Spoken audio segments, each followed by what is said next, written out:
नमस्कार, city news में आप सभी दर्शकों का स्वागत है। मैं हुरिया गौर। खबरों की ओर बढ़ने से पहले आइए एक नजर डाल लेते हैं आज की सुर्खियों पर। हेडलाइन के प्रायोजक हैं आवासीय उज्जवल विद्यापीठ। बच्चों के भविष्य के लिए एक कदम हमारे साथ बढ़ें। इलाज के दौरान 14 वर्षीय बच्चे की मौत पर परिजनों ने निजी अस्पताल में की तोड़फोड़। स्मार्ट सिटी के द्वारा चल रहे सिकंदरपुर मन के कार्यों का निरीक्षण के लिए पहुंचे जिलाधिकारी ने पदाधिकारियों को दिए कई कड़े निर्देश। और बोचाहा थाना क्षेत्र के सरफुद्दीनपुर गांव में शॉर्ट सर्किट से कई घरों में लगी आग। तो ये थे आज की सुर्खियां, आप खबरें विस्तार से। 14 वर्षीय बच्चे की इलाज के दौरान मौत होने के बाद गुस्साए परिजनों ने निजी अस्पताल में तोड़फोड़ कर घंटों बवाल। जिले के जुड़न छपरा में एक निजी अस्पताल में एक बच्चे की मौत होने के बाद जमकर बवाल हुआ। अस्पताल के कर्मी और परिजनों के बीच मारपीट भी हुई, जिसके बाद मौके पर पहुंची पुलिस ने मामला शांत कराया। दरअसल जुड़न छपरा स्थित निजी अस्पताल में 3 दिन पहले एक 14 वर्षीय बच्चे को भर्ती कराया गया, जिसका इलाज के दौरान मौत हो गई। वहीं परिजनों का आरोप है कि अस्पताल प्रबंधन बच्चे को देखने नहीं दे रहे थे और पैसा मांग रहे थे। इसी बात को लेकर शुक्रवार की देर शाम बहस हुई, जिसके बाद स्थिति बिगड़ गई और दोनों पक्ष जमकर मारपीट हुई, जिससे अफरा तफरी का माहौल उत्पन्न हो गया। घटना के अगले दिन यानी शनिवार को बच्चे के परिजन और उसके ग्रामीण पहुंचे और अस्पताल के बाहर हंगामा करने लगे।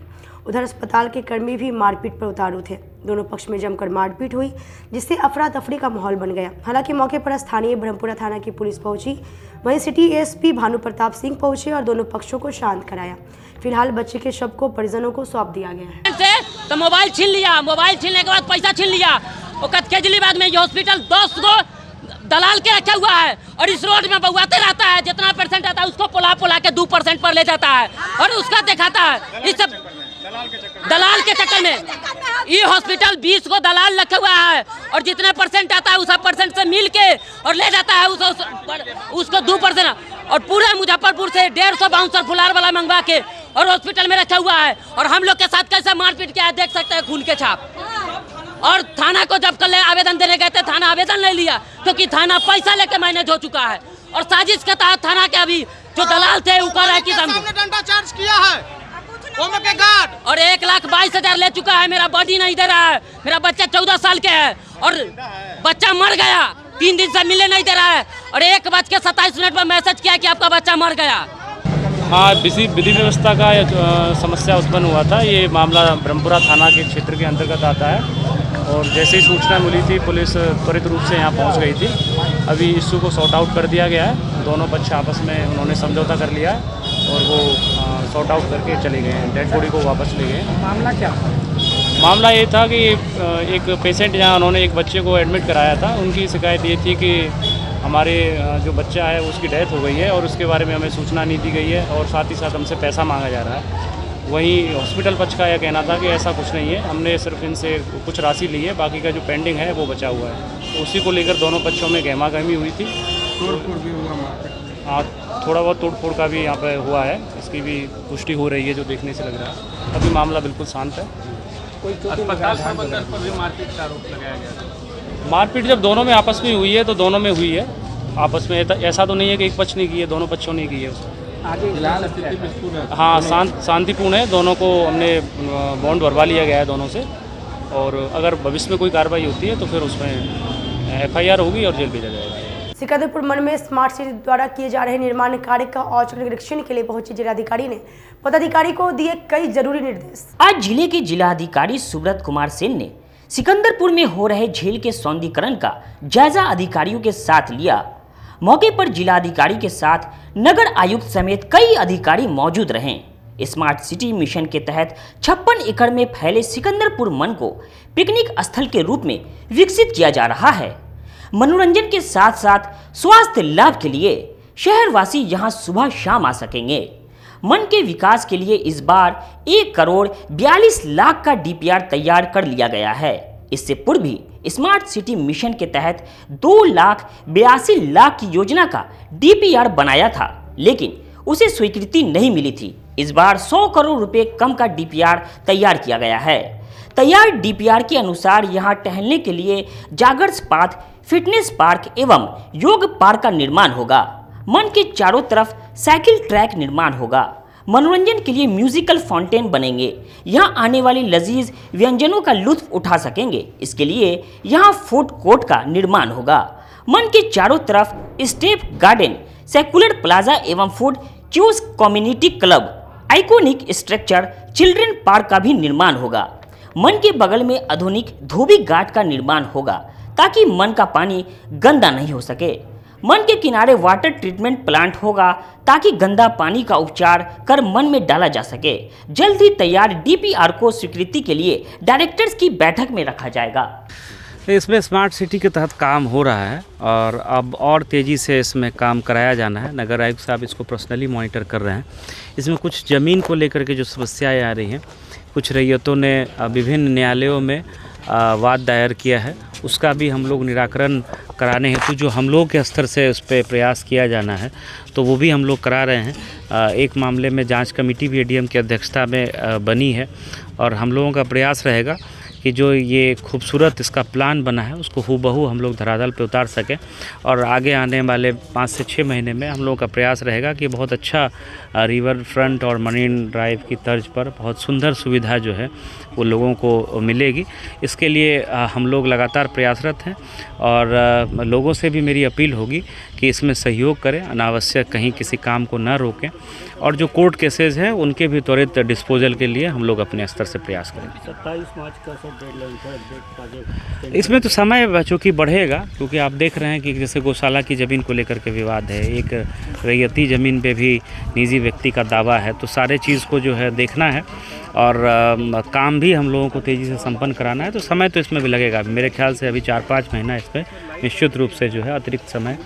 काटी थाना क्षेत्र के दरभंगा एनएच पर सरेआम अपराधियों ने एक युवक को गोली मारकर घायल कर दिया। जिले में देर शाम गोलीबारी से दहशत। अपने फार्म हाउस से लौट रहे एक युवक पर बाइक सवार अपराधियों ने गोलीबारी की। गंभीर रूप से घायल हुआ युवक इलाज के लिए अस्पताल में भर्ती कराया गया। काटी थाना क्षेत्र के दरभंगा एनएच 57 4 लेन के पास देर शाम की घटने से इलाके में दहशत का माहौल है। घटना देर शाम की बताई गई है, जहां प्रत्युष कुमार नाम का एक युवक को लौटने के दौरान बाइक सवार अपराधी ने गोली मार दी, जिसमें एक गोली युवक को लग गई। घटना के बाद आसपास में लोगों की भीड़ उमड़ पड़ी। गोलीबारी की जानकारी के बाद मौके पर पहुंची पुलिस मामले की जांच में जुट गई है। वहीं गोली लगने से घायल हुए छात्र को इलाज के लिए अस्पताल में भर्ती कराया गया, जहां उसका इलाज चल रहा है। घटना काटी थाना क्षेत्र के दरभंगा 4 लेन एनएच 57 के पास की बताई गई है। मामले में घायल के पिता ने बताया कि उनका बेटा फार्म हाउस आ रहा था। इसी दौरान कुछ बदमाशों ने गोलीबारी कर दिया और उसके बाद लोगों ने एक बदमाश को पकड़ा, जिसके बाद इसकी सूचना काटी थाना की पुलिस को दी गई। जिसके बाद मौके पर पहुंची पुलिस ने एक आरोपी को पकड़ा और पूरे मामले की जांच में जुटी हुई है। वहीं पुलिस पूरे मामले की जांच में जुटी हुई है। काटी थाना की पुलिस ने बताया कि एक युवक को गोली लगी है। गोली हाथ की हथेली में लगी हुई है। स्थिति सामान्य है। युवक का गोलीबारी की घटना की जांच की जा रही है। घटना प्रथम दृश्य आपसी विवाद की बताई गई है। सभी बिंदुओं पर पुलिस जांच कर रही है। मेरा लड़का जो है, मेरा फार्म हाउस है आपको पखनाहा ढाला के पास, तो जा रहा था फार्म हाउस, तो सुधा डेयरी के पास 2-3 लड़का उसको हाथ दे के रोका है। उसके बाद पूछा है कि क्या बात है भैया, तब तक पिस्टल निकाल के गोली चला दिया। गोली चलाया तब ये हाथ ऊपर कर लिया, हाथ में इसको गोली लग गया। उसके बाद जो गोली चलाया उसको ही पकड़ लिया। वो लड़का का नाम विशाल है जो गोली चलाया है, और पकड़ लिया। प्रशासन को फ़ोन हुआ, प्रशासन आया, उसको लेकर काटी थाना में गया। कितना बजे घटना? लमसम 2 घंटा पहले। विशाल कहाँ का रहने वाला है? कोल्हुआ का रहने वाला है। वो इसके पहले भी अहियापुर थाना में, कितना थाना में उसके ऊपर केस दर्ज। पहले से आपके बेटा का मतलब कोई विवाद था? मेरा बेटा दिल्ली पढ़ता है, इग्नू में, अभी छुट्टी में आया था। यहाँ के आदमी से किसी से उसको कोई संपर्क नहीं। क्या नाम है बेटा का? प्रत्युष रंजन। पढ़ाई करता है? पढ़ाई करता है। कहाँ घर उसका? अरे मेरे एक मित्र हैं कमलेश कांत गिरी जी, जो सिक्योरिटी एजेंसी चलाते हैं, और मेरे ही विधानसभा क्षेत्र हीरानगर में उनका स्थायी आवास है। उनका छोटा लड़का आज उनके फार्म हाउस पखनाहा जा रहा था। ये डेयरी फार्म के पास अपराधियों के द्वारा घेर कर उसे गोली मार दिया गया। गैलेक्सी हॉस्पिटल में प्राथमिक उपचार के लिए उसको लाया गया है। मुझे भी जानकारी मिली है, हम यहाँ पर पहुँचे हैं। ये घटना काफ़ी दुखद है, और जहाँ तक लॉ एंड ऑर्डर का बात है, तो अब पुलिस का जो नीचे का अधिकारी है उसे लॉ एंड ऑर्डर से कोई मतलब नहीं है, केवल वसूली अभियान में सब लगा रहता है। भगवानपुर रेवा रोड स्थित ग्रैंड व्यू प्रेप स्कूल की वार्षिक उत्सव में स्कूली बच्चों ने एक से बढ़कर एक कार्यक्रम की प्रस्तुति की। भगवानपुर रेवा रोड बजरंगपुरम स्थित ग्रैंड व्यू प्रेप स्कूल ने शनिवार को अपना 8वां वार्षिक उत्सव मनाया। कार्यक्रम की शुरुआत दीप प्रज्वलन करके की गई। मुख्य अतिथि के रूप में पहुंचे साहित्यकार संजय पंकज को स्कूल के डायरेक्टर ने बुके और शॉल उठाकर सम्मानित किया। इस दौरान बच्चों ने एक से बढ़कर एक कार्यक्रम की प्रस्तुति कर उपस्थित दर्शकों को मंत्रमुग्ध कर दिया। मौके पर अतिथि संजय पंकज ने बताया कि शैक्षणिक क्षेत्र में इस स्कूल का अपना एक विशिष्ट महत्व है। इस स्कूल से पढ़कर जो बच्चे निकले आज उनके विभिन्न क्षेत्रों में डंका बज रहा है। इसके लिए समर्पित भाव से स्कूल के डायरेक्टर सुधांशु कुमार को शुभकामनाएं देता हूं। उनके दृढ़ संकल्प का ही एक परिणाम है कि उनके द्वारा पढ़ाए गए बच्चे आज विभिन्न क्षेत्रों में सफलता की नित्य नई ऊंचाइयों को छू रहे हैं। श्रृंखला में भगवानपुर स्थित ग्रैंड व्यू प्रेप स्कूल का एक अपना महत्वपूर्ण और विशिष्ट स्थान है। इससे जो बच्चे निकले हैं विभिन्न जगहों पर उनकी सफलता का डंका बज रहा है। इसके लिए समर्पित भाव से श्री सुधांशु कुमार जो इसके संस्थापक हैं और जिनके संकल्प का यह परिणाम है कि वे बच्चों की पीढ़ियों को तैयार कर रहे हैं। निश्चित रूप से इस विद्यालय को हर वर्ष पिछले 8 वर्षों से मैं देखता आ रहा हूं और हर वर्ष ऊंचाई की ओर प्रस्थान करते हुए सोपान दर सोपान तय करते हुए यह विद्यालय शीर्ष की ओर जा रहा है और अभिभावकों में एक संतोष, बच्चों के संस्कार में जो एक भदेशपन था उससे निश्चित रूप से बच्चों में एक परिवर्तन हुआ है।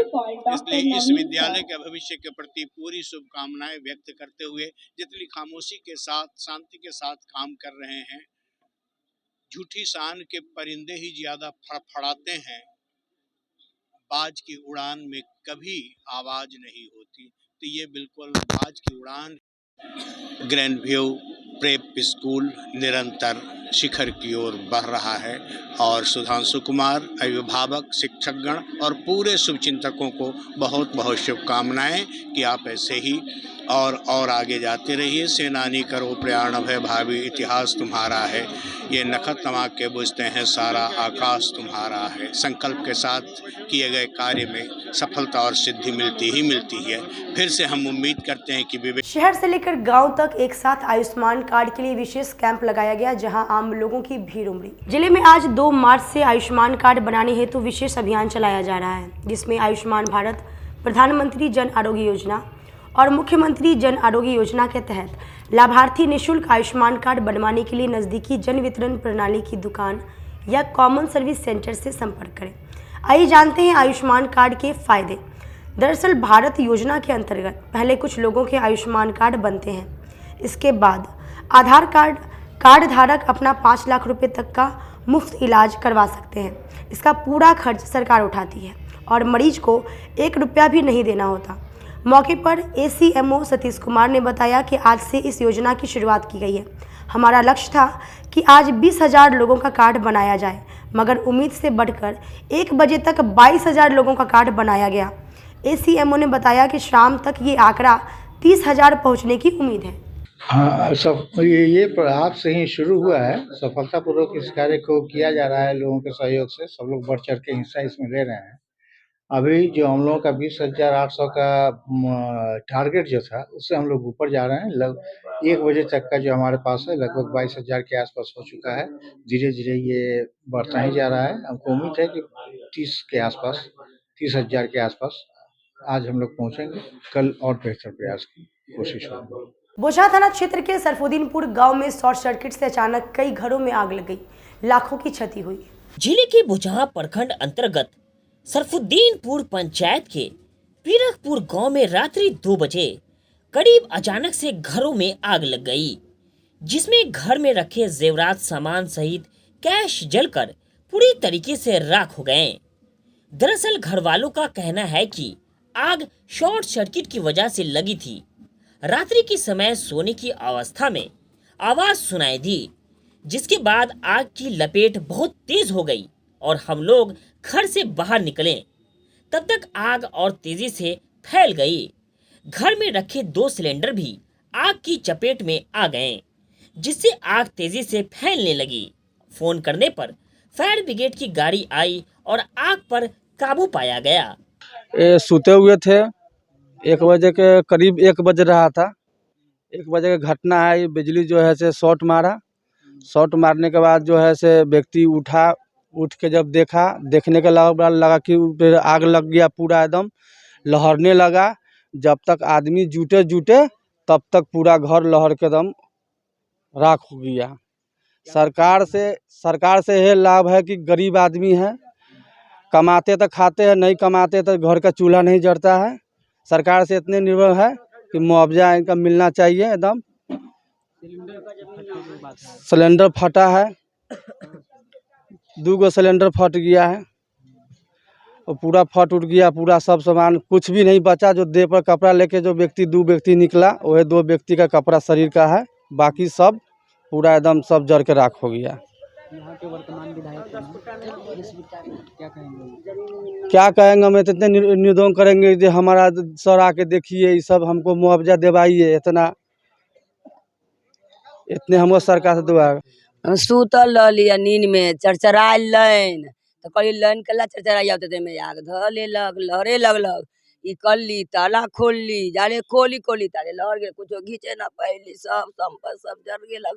ई कल का जान लेके भगली, लोग सब गदक कैली, अयलक दौग ताले लहर गेल, बुतावे पर न पलै। थाना के फोन कलकै, तब अलै तब ताले लहर के सब बुता गेल, सब अठिन पुतल आग लगलै, चरचरालै लाइन, चरचरालै त कली चरचराई ताले कोना पर आग लाग गेल। सुदाना में दर के धैलक, आग बगली माने के भगली, कहत रहल सब बबुआ रान मुसमान कमा के खाइ छी, जाइ छी केकरो नगर से मांग के खाइ छी।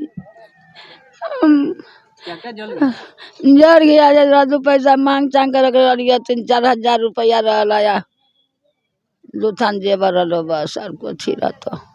हमरा खाए ला खोरी सरकार दैत रहे 500 रुपया, 400 मिलत रहे, खाइत रहिए कोट काट के, न तो लोग के टॉल टिकोला खैली। 1 बजे रात में। बाबा गरीबनाथ मंदिर परिसर में 3 मार्च को सनातन महाकुंभ का आयोजन किया जाएगा, जिसकी जानकारी पुरोहित महासभा द्वारा दी गई। अखंड भारत पुरोहित महासभा की ओर से रविवार को बाबा गरीबनाथ मंदिर में सनातन महाकुंभ का आयोजन किया जाएगा। अखंड भारत पुरोहित महासभा के अध्यक्ष पंडित हरिशंकर पाठक ने बताया कि आयोजन में दर्जन भर से अधिक पीठाधीश्वर, संत व महंत शामिल होंगे। साथ ही उन्होंने बताया कि हमारे संगठन की ओर से सनातन महाकुंभ आयोजन किया जा रहा है। इस अवसर पर सनातन समाज के संत, महंत, आचार्य, समाज सेवी को सनातन गौरव सम्मान से सम्मानित किया जाएगा। साथ ही जिले के कई गणमान्य लोग उपस्थित रहेंगे। देखिए, यह सभा का जैसे नाम है अखंड भारत पुरोहित महासभा, इसका मेन उद्देश्य है प्रत्येक सनातनियों की जो है चिंता करना, यही हमारा मूल उद्देश्य है। और कल जो है लगभग हमें लगता है कि प्रत्येक राज्य से ही नहीं, विदेश से भी यहाँ साधु संत और पीठाधीश्वर इसमें शामिल हो रहे हैं। और मुख्यतः हमारा उद्देश्य जो है कल सनातन को कैसे मजबूत बनाया जाए, सनातन की हमारी क्या पहचान है, यानी क्या प्रमाण पत्र है, उसके संबंध में हमारे वक्ता कल जो है अपना विचार प्रदान करेंगे। और समाज के प्रत्येक जो है क्या कहते हैं, अपने समाज के तरह तरह के भिन्न भिन्न अंगों से जो है हम लोगों को आमंत्रित किए हैं और उनको यहाँ सम्मान करेंगे। जो 25 जो है समाज सेवियों को हमने आमंत्रित किया है, जो अपने शहर के गणमान्य है, वैसे लोगों को, और पीठाधीश्वर लोगों को यहाँ आमंत्रित किए हैं, जो अपने समाज को, सनातन धर्म को मजबूती प्रदान करेंगे। यही इसका मूल उद्देश्य है। मुख्य अतिथि के तौर पे कौन लोग आएंगे? मुख्य अतिथि में हमारे जो है अरेराज के महंत इसमें शामिल हो रहे हैं, उनके द्वारा यह उद्घाटन किया जाएगा। ऐसे हमारे बाबा गरीबनाथ धाम के प्रधान पुजारी आदरणीय पंडित विनय पाठक जी हैं, कमलापति त्रिपाठी जी हैं, और भी बहुत सारे इसमें गणमान्य। वक्त तो चलो छोटी सी ब्रेक आ लेते हैं, छोटा सा ब्रेक, तब तक आप बने रहिए हमारे साथ, देखते रहिए सिटी न्यूज मुजफ्फरपुर। अपने सपनों की आशिया को दे एक नई पहचान माँ भवानी डेकोर प्राइवेट लिमिटेड के साथ, जो है ऑथराइज्ड डिस्ट्रीब्यूटर ऑफ कजारिया। देश की मिट्टी से बनी टाइल से देश को बनाते हैं, और जहां मिलती है सभी प्रकार के Indian and imported granite, marble, sanitary एवं कोटा स्टोन का अनोखा एवं आकर्षक संग्रह। माँ भवानी डेकोर प्राइवेट लिमिटेड मतलब a complete floor solutions. New 0 mile Dadar road, Muzaffarpur. Muzaffarpur. Call 9934753111। लगातार 10 वर्षों से विभिन्न परीक्षाओं में सर्वश्रेष्ठ परिणाम। हम हैं आवासीय उज्ज्वल विद्यापीठ मुजफ्फरपुर। इस स्कूल में सर्वश्रेष्ठ कोचिंग पैटर्न से बच्चों को पढ़ाया जाता है। प्ले से 10वीं तक की पढ़ाई स्वच्छ वातावरण में कराई जाती है। यहाँ आधुनिक छात्रावास की व्यवस्था है। उज्ज्वल विद्यापीठ का मुख्य उद्देश्य रामकृष्ण मिशन, नवोदय नेतरहाट, सैनिक स्कूल, सिमुलतला गुरुकुल, सिंधिया कन्या विद्यालय जैसे अनेक भारतवर्ष के प्रतिष्ठित विद्यालयों में कुशल प्रशिक्षित अनुभवी एवं शहर के सर्वश्रेष्ठ शिक्षकों द्वारा तैयारी कराई जाती है। 1.5 एकड़ में फैला इस स्कूल का वातावरण काफी शांत है। Free computer classes, science lab और स्मार्ट क्लासेस है। साथ ही इंडोर और आउटडोर गेम की भी व्यवस्था है। तो अपने बच्चों के लक्ष्य के सपनों को पूरा कराना चाहते हैं तो आज ही आवासीय उज्ज्वल विद्यापीठ में अपने बच्चों का नामांकन करवाएं। हमारा पता है पोखरिया पीठ अतरदा मुजफ्फरपुर और हमारा कॉन्टैक्ट नंबर है 9708351851 और हमारा दूसरा नंबर है 8797122397 या फिर आप हमें कांटेक्ट कर सकते हैं 8409996658 पर। उत्तर बिहार का पहला नीलकमल एक्सक्लूसिव शोरूम खुल गया है आपके अपने शहर में। नीलकमल इंडिया की फेवरेट फर्नीचर ब्रांड है। इस कंपनी के सभी रेंज एक ही छत के नीचे आपको मिलेंगी। होम फर्नीचर, ऑफिस फर्नीचर की सभी रेंज यहां उपलब्ध है। कंपनी का एक्सक्लूसिव शोरूम होने के कारण 40% तक की विशेष छूट मिल रही है। इसके अलावे 0% इंटरेस्ट के साथ बैंक से फाइनेंसिंग की भी सुविधा उपलब्ध है। तो देर मत कीजिए, एक बार हमारे यहाँ अवश्य पधारें। हमारा पता है Mithanpura, Narayanpur road, opposite Vaishali management college और हमारा मोबाइल नंबर है 9334900888 और हमारा दूसरा नंबर है 7004320580।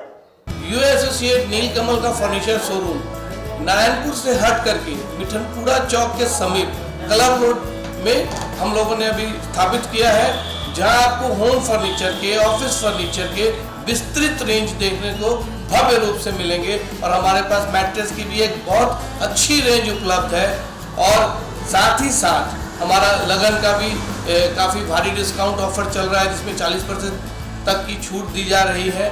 और साथ में हमारे यहाँ फिनांस की भी सुविधा है, जिसमें आप बजाज से, HDFC से 0 डाउन पेमेंट पर भी सारी चीज़ें ले जा सकते हैं। तो आप लोगों से निवेदन है कि एक बार आकर के हमें सेवा का मौका दें। मुजफ्फरपुर जिले की शान बन चुकी बाबा लहठी अब लोगों की जरूरत बन चुकी है। अत्याधुनिक रेंज और भरोसे को समेटे हुए लोगों के लिए नई नई डिजाइनर लहठी बाजार में उतारते रहते हैं। ऐश्वर्या राय बच्चन, सचिन तेंदुलकर की पत्नी से लेकर न जाने कितने सारी नामी हस्तियां इस लहठी के दीवाने हो चुके हैं। लोगों के साथ ने ही बाबा लहठी की पहचान देश से लेकर विदेश तक बनाई है। ऐसा साथ बनाए रखने के लिए आप लोगों का तहे दिल से धन्यवाद। ब्रेक के बाद एक बार फिर से आप सभी का स्वागत है। ये बढ़ती अगली खबरों की ओर। बिहार राज्य शैक्षणिक संरचना विकास निगम द्वारा एलिस कॉलेज के विकास के लिए 12 करोड़ की राशि दिए जाने पर कॉलेज प्रशासन काफी खुश है। बिहार राज्य शैक्षणिक आधारभूत संरचना विकास निगम लिमिटेड द्वारा लंगट सिंह कॉलेज को आधारभूत संरचना के विभिन्न कार्यों के लिए लगभग 12 करोड़ 83 लाख की राशि प्रदान किए जाने से कॉलेज में हर्ष का माहौल है। शनिवार को प्रेस वार्ता में प्राचार्य प्रोफेसर ओम प्रकाश राय ने इसके लिए राज्य सरकार, शिक्षा मंत्री विजय कुमार चौधरी और शिक्षा विभाग का धन्यवाद किया। प्रोफेसर राय ने कहा कि राज्य सरकार द्वारा इस ऐतिहासिक धरोहर को बचाने और विस्तृतकरण के लिए यह एक ऐतिहासिक कदम है। उन्होंने कहा कि कार्य योजना में शामिल अत्याधुनिक सुविधाओं से लैस कॉन्फ्रेंस हॉल के निर्माण में कॉलेज में विभिन्न अकादमिक गतिविधियों तथा सेमिनार, राष्ट्रीय और अंतर्राष्ट्रीय कॉन्फ्रेंस, परिचर्चा आदि को बढ़ावा मिलेगा। प्रोफेसर राय ने कहा कि मंजूर किए गए कार्य योजना में इसके अलावा कॉलेज में 8 टॉयलेट ब्लॉक का निर्माण, ड्रेनेज, सीवरेज और जल निकासी का सिस्टम बनाना, गर्ल्स कॉमन रूम तथा ट्यूटोरियल ब्लॉक का निर्माण शामिल है। उन्होंने कहा कि कॉलेज प्रशासन का मुख्य उद्देश्य छात्रों के लिए उच्च स्तरीय इंफ्रास्ट्रक्चर, ग्रीन व क्लीन कैंपस उपलब्ध कराना है। के पत्रकार बंधु, आप लोगों को बसंत ऋतु और होली की अग्रिम बधाई, शुभकामना। आपके जीवन में भी रंग भरा रहे, आप लोग भी खुशियों से सराबोर रहें। आज हम लोग कॉलेज के विकास, नए सत्र में छात्रों के लिए उपलब्ध होने वाली सुविधा जो बिहार सरकार के शिक्षा विभाग के द्वारा आधारभूत संरचना के द्वारा बनाया जा रहा, उसके द्वारा जो 5 सुविधाएं जो छात्रों को इस सत्र से मिलने वाली है, उसके बारे में जानकारी देने के लिए यहाँ हम लोग उपस्थित हुए हैं। अब अभी कॉलेज में 5 स्मार्ट क्लासरूम नए सेशन के बच्चे के लिए बनकर करीब करीब तैयार है। कॉलेज का पीछे के दक्षिणी भाग का सड़क जीर्ण शीर्ण अवस्था में था, उसको नया बनवाया गया है। कॉलेज कैंपस के बाउंड्री वाल का रिपेयरिंग और नया बाउंड्री वाल बनाने का प्रक्रिया, उसमें काम कुछ अधूरा रह गया, पैसे के अभाव में उसको नए ढंग से फिर कॉलेज प्रशासन करवाने का प्रयास कर रहा है।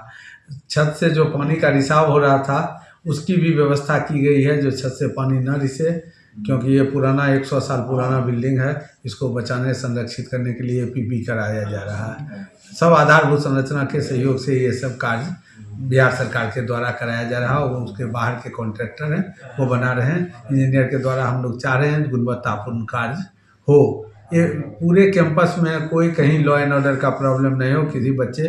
प्रजापति ब्रह्मा कुमारी में समाज सेवी एच.एल. गुप्ता ने अपना जन्मदिन स्नेह दिवस के रूप में मनाया। समाज सेवी एच.एल. गुप्ता आज 82 वर्ष के हो गए।